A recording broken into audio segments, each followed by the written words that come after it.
Fresh Morning. Fresh Morning.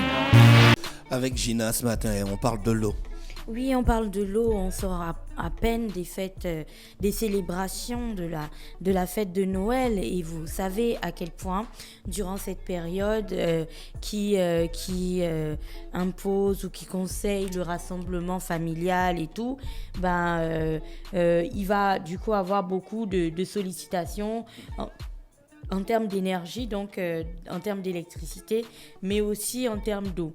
Donc, pas plus tard qu'hier et avant-hier de Noël, en rentrant chez moi, je passais en fait dans des quartiers qui sont entre chez ma mère et chez moi, et je me rendais compte du nombre de personnes qui, au lendemain de Noël, donc le samedi, était en fait agglutiné autour de ce qu'on appelle des pompes publiques, comme pour certains, tu ne voyais pas en fait des pick-up avec des bidons en fait à l'arrière, ou pour d'autres, ils marchaient avec des bidons en fait sur la tête et ce genre de choses. C'est un spectacle qui m'a fait penser à je sais pas, du genre on est à Libreville, tu vois, mais à ce moment précis, je me suis dit qu'on se trouvait dans le petit village de mon père perdu quelque part dans Mouila, là, dans l'Angounier là-bas, tu vois, à Mabanga, où pour aller trouver un peu d'eau, c'est compliqué. Donc, du coup, on marche avec des bidons et tout. On était reparti à l'époque du tournage du film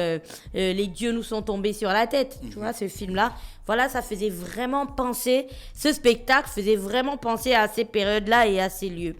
Alors, je comprends, je conçois que il puisse arriver qu'il y ait en fait des travaux sur le réseau de fourniture d'eau de notre capitale. Je comprends aussi que ces travaux imposent souvent une réduction, soit du débit ou alors une interruption de la fourniture en eau. Mais là, deux problèmes vont se poser. Le premier problème concerne l'identification et l'information en fait des usagers quant à l'interruption ou du moins à la diminution en fait du débit. La communication, c'est important. La communication envers ces usagers est très importante. Ça permet aux gens de prendre leurs dispositions quant à une éventuelle situation malencontreuse qui pourrait subvenir.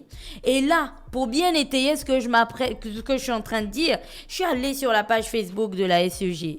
Le dernier post de la SEG concernant des travaux de maintenance à l'usine de production d'eau de Ntoum datait du 19 décembre. Et ces travaux et ce post informait, donc communiquait sur des travaux, des interruptions ou des problèmes en fait qui auraient pu subvenir sur le réseau de distribution d'eau au lundi 21 décembre. C'est-à-dire que le post datait du 19 et il prévenait déjà que, écoutez, le 29 décembre, donc de 10h à 14h, il se pourrait que les zones citées ici, là, soit la fourniture en eau soit perturbée.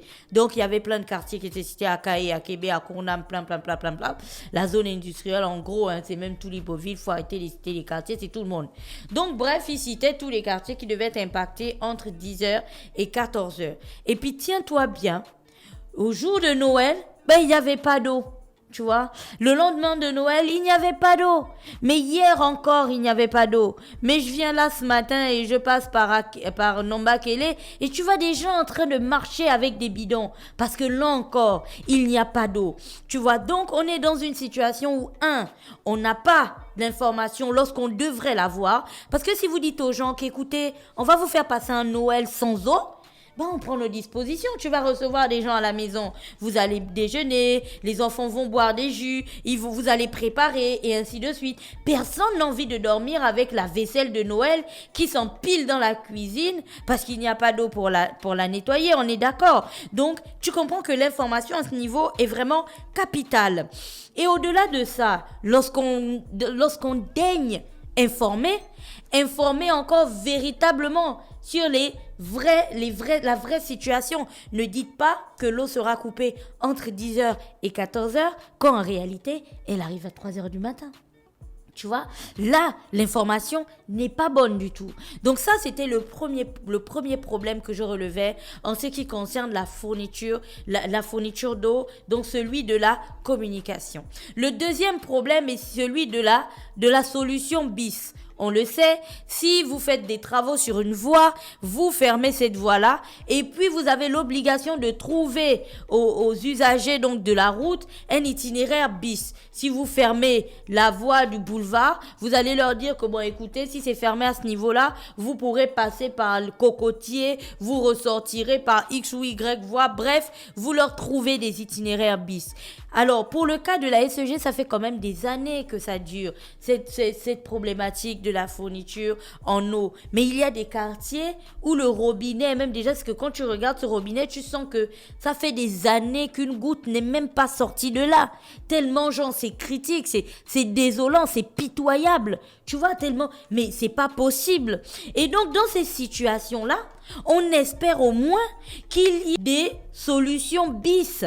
On le voit dans certains quartiers, il y a des moments où tu as des gros camions de cuves du génie militaire et tout qui viennent approvisionner certains quartiers en eau lorsque la situation est vraiment compliquée. C'est eux-mêmes qui ont inventé ce mot-là, stress hydrique. Ils ont dit que dans ces situations-là, on parle de stress hydrique. Tout le monde sait ce que c'est que le stress.